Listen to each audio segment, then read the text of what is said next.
warn you and I warn myself from something that's very, very easy to do right now. It's a subtle point, but it is extremely dangerous.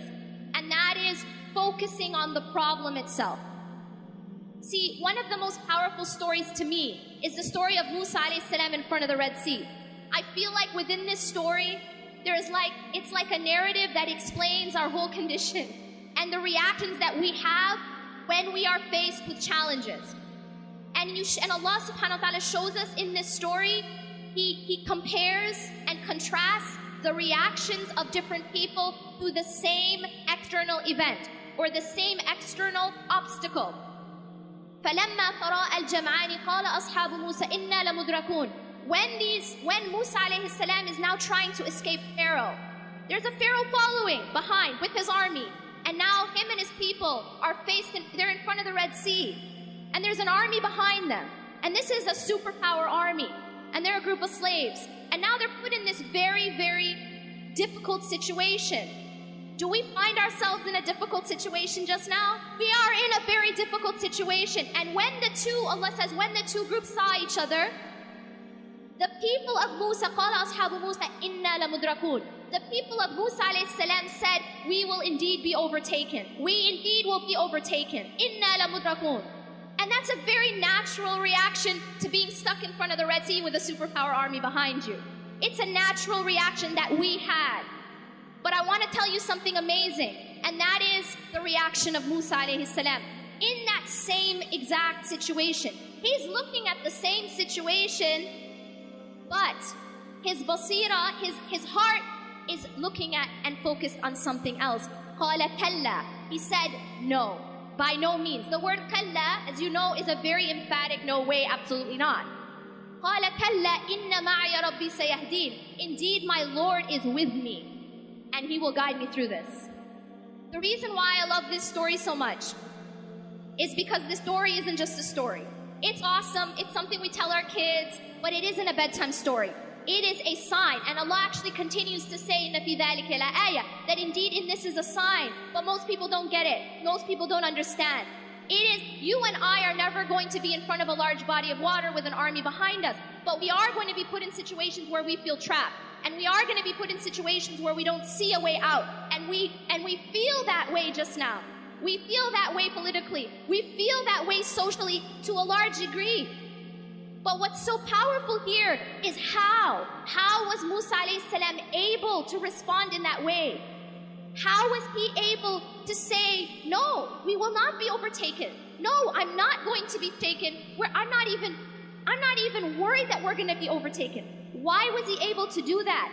And the answer is because his focus was not on the problem. His focus was not on the Red Sea, and his focus was not on the army. His focus was on Allah. His focus was that, no, إِنَّ مَعِيَ رَبِّي سَيَهْدِينَ. My Lord is with me. And if Allah is with you, you don't have to worry. He will guide me through. Allah is teaching us a timeless lesson.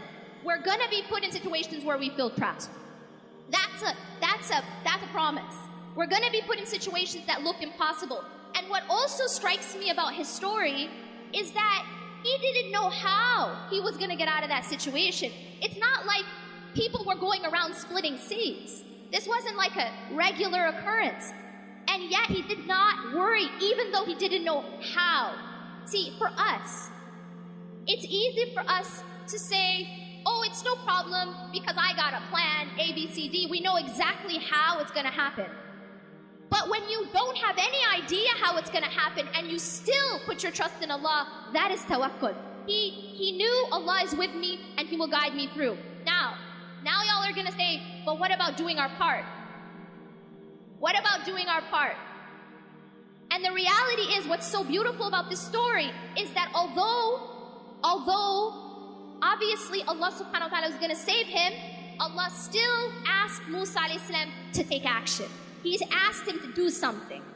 He asked him to take his staff and strike the sea. And so he was still asked to take action. We are still asked to take action. Tawakkul and action are not separate. They have to go together. I'qilha wa tawakkal, as the Prophet ﷺ says, that you have to tie your camel and at the same time your trust is in Allah. Don't think that they're separate. So often I hear this translated as, tie your camel and then put your trust in Allah. That's not what it says. It says, اعقلها وتوكل. When the man was told by the Prophet ﷺ, tie your camel and put your trust in Allah, the two are simultaneous. We don't work and then depend on our work and depend on our deeds for results. No, we work and we depend on Allah for results. And that's a very, very important point. One of the things that happens a lot, and this is a pitfall that a lot of us activists fall into, is that we put our trust in our own activism.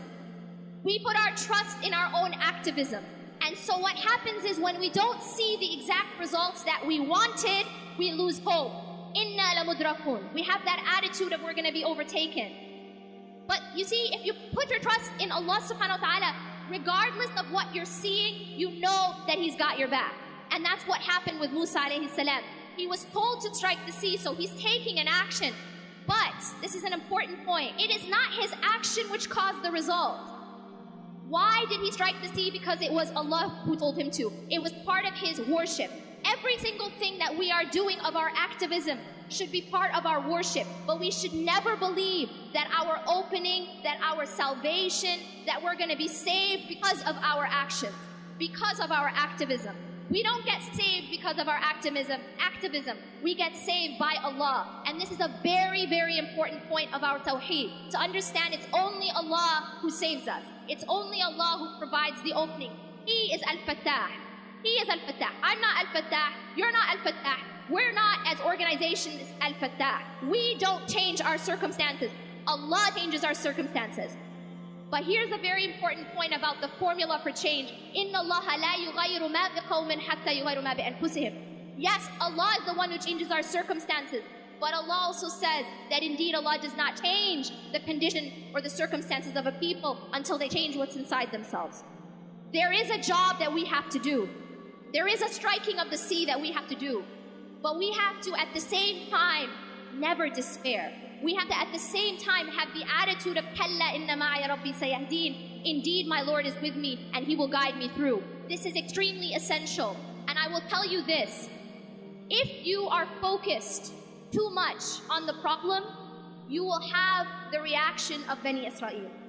Because if all we talk about is the problem, if all we think about is the problem, if all we post about is the problem, if all we discuss is the problem, then what happens is, and this is a psychological reality, whatever you focus on grows.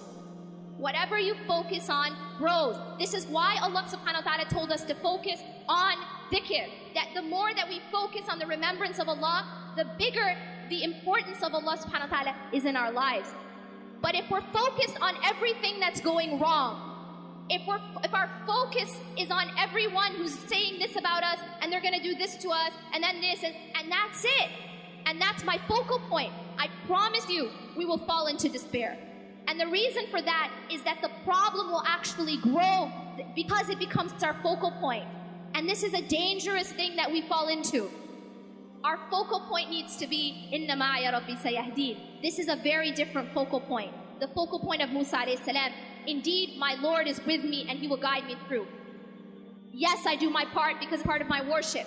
But Allah subhanahu wa ta'ala is my focus. And when Allah is your focus, then you don't fall into despair because you know that Allah's got you.